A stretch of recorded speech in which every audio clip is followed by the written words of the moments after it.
Mars media நேயர்களுக்கும் அன்பர்களுக்கும் இந்த நாள் இனிய நாளாக அமைய எல்லாம் வல்ல இறைவனை பிரார்த்திக்கின்றோம். இந்த சேனல் உங்களுக்கு பிடிச்சிருந்தா மறக்காம சப்ஸ்கிரைப் பண்ணுங்க, ஷேர் பண்ணுங்க, லைக் பண்ணுங்க, கமெண்ட் பண்ணுங்க. எனதருமை ரிஷபராசி நேயர்களே, இந்த அருமையான பதிவில் நம்ம என்ன பார்க்க போறோம் அப்படின்னா, நிகழும் மங்களகரமான குரோதி வருடம் தை மாத ராசி பலன். தை மாதம்னாலே அற்புதமான ஒரு மாதம். உத்தராயண புண்ணிய காலம் ஆரம்பிச்சிடுது. ஆரம்பமே தைப்பொங்கல், அடுத்தபடியா உழவர் திருநாள், அது இதுன்னு வந்துட்டே இருக்கும். மாட்டுப்பொங்கல், உழவர் திருநாள், அப்புறம் தைப்பூசம், தை அமாவாசை, ரதசப்தமி, இப்படி வருஷ நல்ல நல்ல பண்டிகைகளாக ஆரம்பிச்சிடும் உத்தராயண புண்ணிய காலத்தில். அதனால் இந்த மாதம் உங்களுக்கு அற்புதமாக இருக்கணும். எந்தெந்த கிரகங்கள் எப்படிப்பட்ட சூழ்நிலையில் இருக்குது, எந்தெந்த கிரகங்கள் மூலமாக நீங்கள் கவனமாக இருக்கணும், பரிகாரமாக என்ன பண்ணினா ரொம்ப விசேஷம் அப்படிங்கிறத பற்றி நம்ம இப்போ தெளிவாக பார்க்க போகிறோம். ஃபர்ஸ்ட் ஆஃப் ஆல், உங்கள் ஜென்ம ராசியிலேயே 8-11 கூடிய அதிபதி குரு பகவான் வக்ரகதியில் இருக்கார். வக்ரகதியில் இருக்கிற வரைக்கும் ஓரளவிற்கு பரவாயில்லை, அனுசரித்து போயிட்டு இருப்பீங்க. உடல் ஆரோக்கியம் ஓரளவுக்கு சிறப்பாக இருக்கும். ஏன்னா உங்கள் ராசிநாதன் சுக்கிர பகவானுக்கு பகை கிரகம் அப்படிங்கிறதுனால ஓரளவுக்கு பரவாயில்ல.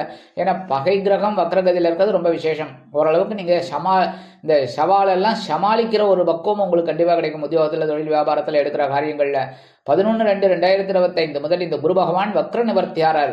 அதனால அதுவும் ஆயுள்காரகன், லாபாதிபதி. அதனால் உத்தியோகத்தில் கவனமாக இருக்கணும். ஒவ்வொரு வேலைகளிலையும் கொஞ்சம் குழப்பம் இருக்கும் மண்டையில். அடுத்தபடியாக தொழில் வியாபாரத்தில் நிதானமாக செயல்படணும். இருந்தாலும் லாபம் உங்களுக்கு ஓரளவு கிடைக்கும். அதேமாரி உடல் ஆரோக்கியம் பரவாயில்ல, ஆனால் கவனமாக இருக்கிறது ரொம்ப நல்லது. குருவோட பார்வைன்னு பார்த்தீங்கன்னா 5ஆம் பார்வை 5ஆம் இடத்துல விழுது. குழந்தைகள் மூலமாக சந்தோஷம் இருக்கும். ஏன்னா குருவோட பார்வை பலம் ரொம்ப சுபம். அதனால் உங்களுக்கு கண்டிப்பாக ஒரு நன்மைகள் இருக்குது. குழந்தைகள் மூலம் ஆன்மீக பயணங்கள் அற்புதமாக இருக்கும். அடுத்தபடியாக 7ஆம் பார்வை 7ஆம் இடத்தையே விழுதால் களத்திலும் உங்களுக்கு அற்புதமான ஒரு உதவி புரியக்கூடிய வகையில் இருக்கும். வாழ்க்கை துணை ரொம்ப அனுகூலமாக இருப்பாங்க. அதன் மூலமாக உங்களுக்கு சந்தோஷம் இருக்கும். அடுத்தபடியாக 9ஆம் பார்வை 9ஆம் இடத்தையே பார்க்கறதுனால தந்தையார் வழி உறவினர்கள்லாம் ஆதரவாக இருப்பாங்க. பூர்வீக சொத்துக்கள் உங்கள் கைக்கு கிடைக்கும். சில பேருக்கு விலை உயர்ந்த பொருட்களை வாங்கி மகிழும் வாய்ப்புகளும் உண்டாகும். அடுத்தபடியா சகாயஸ்தானம் என்று அழைக்கப்படக்கூடிய 3ஆம் இடத்தில் 7-12 கூடிய அதிபதி செவ்வாய் 3ஆம் இடத்துல இருக்கிறது ரொம்ப விசேஷம். உபஜயஸ்தானம் என்ன. ஆனால் இந்த செவ்வாய் பகவான் நீச்சமடைந்து வக்ரகதியில் இருக்கார். என்ன பண்ணணும்? எல்லா விஷயத்துலையும் கவனமாக இருக்கணும். வாழ்க்கைத்தினோட உடல் ஆரோக்கியத்தில், வெளியூர் அல்லது வெளிநாட்டு பயணங்கள் என்பது கவனம், உத்தியோகத்தில் கவனம், தொழில் வியாபாரத்தில் கவனம். இந்த மாதிரி இருந்தால் ரொம்ப விசேஷம். ஏன்னா உங்களோட முயற்சிகள்லாம் ஓரளவுக்கு சாதகமாகும். அப்படின்னா சில முயற்சிகள் கொஞ்சம் இழுபறியாகலாம். அதை பற்றிலாம் கவலைப்படாமல் நீங்கள் அப்படியே போயிட்டுருங்க. சரியா? 18-1-2025 முதல் வக்ரகதியிலேயே இந்த செவ்வாய் பகவான் மிதுன ராசிக்கு வந்துடுறார். மிதுன ராசி உங்களுக்கு தனவாக்கு குடும்பஸ்தானம். 2ஆம் இடம் அப்படிங்கும்போது தனவரவு கொஞ்சம் அப்படி டைட்டாக இருக்கும். அப்புறம் ரிலீஸ் ஆகும். இன்னும் கவலைப்பட வேண்டாம். ஓரளவுக்கு நல்லபடியான ஒரு முன்னேற்றம் இருக்கும். எதிர்பாராத ஒரு சுப செலவுகள் உங்களுக்கு கண்டிப்பாக வந்து சேரும். சிறுடை பணியாளர்களாகிய காவல், இராணுவம், தீயணைப்புத்துறை, மருத்துவத்துறையில் வேலை பார்க்கும் அன்பர்களுக்கு எதிர்பார்க்கும் இடமாற்றம், பதவி மாற்றம், பதவி உயர், சம்பள உயர்வு சற்று காலதாமதமாகி அற்புதமாக நிறைவேறும் இறுதியில். அடுத்தபடியாக பஞ்சமஸ்தானத்தில் கேது பகவான். 5ஆம் இடத்துல கேது இருந்தாலே ஆன்மீக விஷயங்கள் தான் கை கொடுக்கும். ஏன்னா மனசில் குழப்பம் இருக்கும். ஒவ்வொரு விஷயத்துலையும் ஒரு தெளிவு கிடைக்கும். ஏன்னா ஞானக்காரகன் ஒவ்வொரு விஷயத்துலையும் ஒரு பாடத்தை கொடுப்பார், சின்ன பாடமாக. அப்போ அந்த பாடத்தெல்லாம் எடுத்துக்கிற அளவுக்கு நமக்கு பொறுமை வேணும். கரெக்டாக? என்னதான் ஆசிரியர் சொல்லி கொடுத்தாலே மண்டையில் ஏற மாட்டேங்கிறது. அப்படி இருக்கும்போது கேது பகவான் இன்டெரக்டாக உங்களுக்கு பாடம் நடத்தி இருக்கும்போது நமக்கு என்னத்தை புரியும்? ஆனால் கவனமாக இருக்கணும். ஒவ்வொரு விஷயத்துலையும், உத்தியோகத்தில், தொழில் வியாபாரத்தில் எல்லாத்துலேயுமே கொஞ்சம் கவனமாக இருக்கணும். குழப்பம் இருக்கும். ஆனால் அந்த குழப்பத்துக்கு அப்புறம் தான் ஒரு விடிவே கிடைக்கும். அந்த குழப்பத்தை தாங்கிக்கணும், கரெக்ட் பண்ணிக்கணும். அவ்வளோதான். அதுக்கு தான் ஆன்மீக விஷயங்களில் உங்கள் மனசை கொடுத்தீங்க அப்படின்னா ரொம்ப விசேஷம். ஆனாலும் குருவோட பார்வைங்கிறனால எல்லாத்தையும் ஓரளவுக்கு சமாளிப்பீங்க. ஒன்றும் பெரிய பாதகங்கள் இல்லை. அடுத்தபடியாக அஷ்டமஸ்தானத்தில் 2-5 கூடிய அதிபதி புதன். புத பகவான் அஷ்டமஸ்தானத்தில் இருக்கிறது ரொம்ப நல்லது. ஏன்னா மறைந்த புதன் நிறைந்த லாபத்தை கொடுப்பார். மனசளவில் நீங்கள் ஒரு சந்தோஷத்தை கண்டிப்பாக பார்ப்பீங்க. அடுத்தபடியாக அதே புத பகவான் 19-1-2025 முதல் பாக்கியஸ்தானத்துக்கு வந்துடுறார். 9ஆம் இடம் ரொம்ப விசேஷம். பாக்கியங்களை அனுபவிக்கக்கூடிய ஒரு வாய்ப்பினை இந்த புத பகவான் கொடுப்பார். உத்தியோகத்தில் முன்னேற்றம், தொழில் வியாபாரத்தில் முன்னேற்றம், கல்வி பயிலும் குழந்தைகளுக்கு புதாதித்ய யோகம் இருப்பதால் அற்புதமான ஒரு முன்னேற்றம்.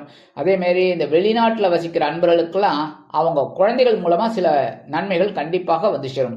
பூர்வீக சொத்துக்கள் உங்கள் கைக்கு வரத்துக்கு வாய்ப்புகள் இருக்குங்க. அதேமாரி உத்தியோகத்தில் நீண்ட நாள் கோரிக்கைகள் உங்களுக்கு கண்டிப்பாக நிறைவேறும். 5-2-2025 முதல் இது புத பகவான் எங்கே வரப்போறாருன்னு பார்த்தீங்கன்னா ஜீவனஸ்தானமாகிய 10ஆம் இடத்துக்கு வந்துடுறார்.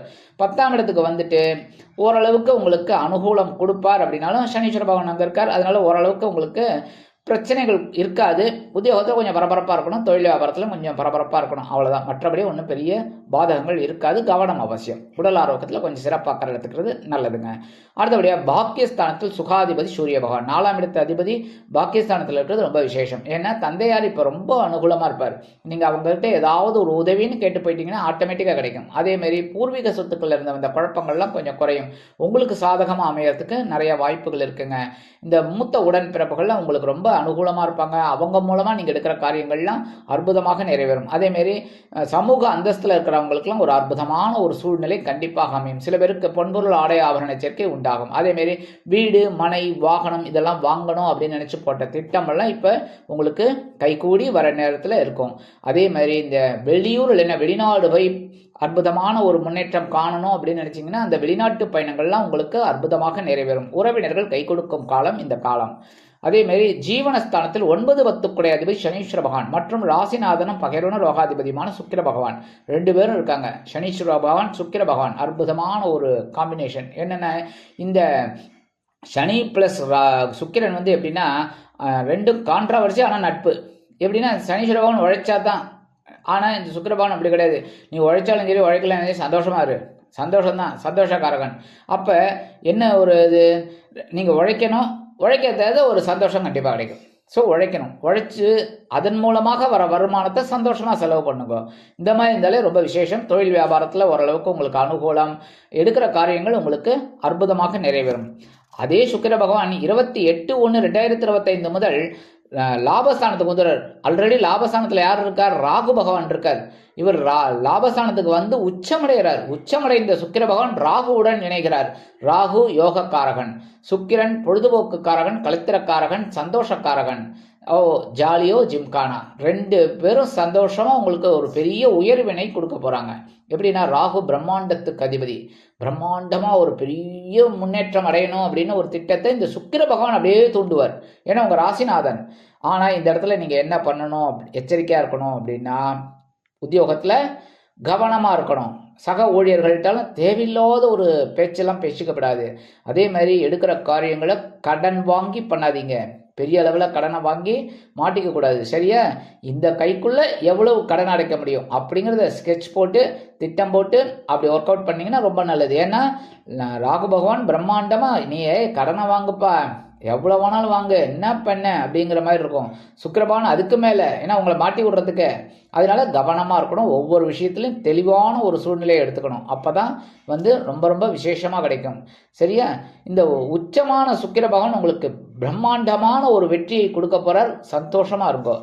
அடுத்தபடியாக லாபஸ்தானத்தில் ராகு. ராகு ரொம்ப விசேஷமான இது. 11ஆம் இடத்துல இருக்கிறது ரொம்ப ரொம்ப விசேஷம். நீங்கள் எடுக்கிற காரியங்கள் அற்புதமாக இருக்கும். வெளியூரில் என்ன வெளிநாடு போய் படிக்கணும்னு நினைக்கிற குழந்தைகள், உத்தியோகம் பார்க்கணும்னு நினைக்கிற குழந்தைகள்லாம் தாராளமாக அவங்க அந்த முயற்சிகளை மேற்கொள்ளலாம். வெற்றி மேல் வெற்றி கண்டிப்பாக உங்களுக்கு வந்து சேரும்.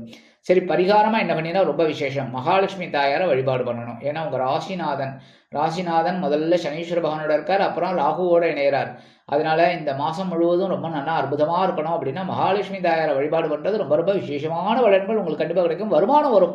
வருமானம் வந்தால் தானே சந்தோஷம். சரியா? அதனால வருமானம் வந்து சேரும் மகாலட்சுமி தாயாரை வழிபாடு பண்ணுறதுனால. என்னன்னைக்கு வழிபாடு பண்ணணும்னு கேட்குறல, தினந்தோறும் வழிபாடு பண்ணுங்களேன். வீட்டிலேயே வழிபாடு பண்ணலாம். வெள்ளிக்கிழமை கோயிலுக்கு போயிட்டு வாங்க. சரியா? தாயாரை வழிபாடு பண்ணிட்டு வாங்க. ரொம்ப அற்புதமான ஒரு முன்னேற்றம் உங்களை வந்து சேரும். அடுத்தபடியாக முருகப்பெருமான் வழிபாடு கண்டிப்பாக பண்ணணும். ஏன்னா செவ்வாய் பகவான் வக்ரம் நீச்சம் வக்ரம் அப்படி இருக்கார். அதனால செவ்வாய் பகவானை திருப்திப்படுத்தணும் அப்படின்னா முருகப்பெருமான் வழிபாடு ரொம்ப ரொம்ப விசேஷம். முருகப்பெருமானை வழிபாடு பண்ணுங்க. செவ்வாய்க்கிழமை நெய் தீபம் ஏற்றி வழிபாடு பண்ணுங்க. கண்டிப்பாக ஒரு பெரிய நன்மை உங்களுக்கு கிடைக்கும். அடுத்தபடியாக கந்தசஷ்டி கவச்சம் பாராயணம் பண்ணணும். கண்டிப்பாக தினந்தோறும் பாராயணம் பண்ணுறது ரொம்ப ரொம்ப விசேஷமான பலன்கள் உங்களுக்கு கண்டிப்பாக கிடைக்கும். காக்க காக்க கனகவேல் காக்க, நோக்க நோக்க நொடியில் நோக்க, தாக்க தாக்க தடையற தாக்க, பார்க்க பார்க்க பாவப்பொடிபட. அற்புதமான வரிகள். இதெல்லாம் நீங்கள் படிக்க படிக்க உங்கள் மனசிலேயே ஒரு சந்தோஷம் ஆட்டோமேட்டிக்காக வரும். நீங்கள் எடுக்கிற காரியங்கள் சிறப்பாக அமையும். ஆக இந்த சிறு பரிகாரத்தின் மூலம் குரோதி வருடம் தை மாதம் உங்களுக்கு அற்புதமான ஏற்றம் தரும், திருப்பங்களை அள்ளித்தரும் மாதமாக அமையும் என்று கூறி விடைபெறுகிறேன். நன்றி, வணக்கம். மீண்டும் ஒரு அருமையான பதிவில் நான் உங்களை மனமகிழ்ச்சியோடு சந்திக்கிறேன். வாழ்த்துக்கள். வாழ்க வளமுடன். இந்த சேனல் உங்களுக்கு பிடிச்சிருந்தா மறக்காம சப்ஸ்கிரைப் பண்ணுங்க, லைக் பண்ணுங்க, ஷேர் பண்ணுங்க.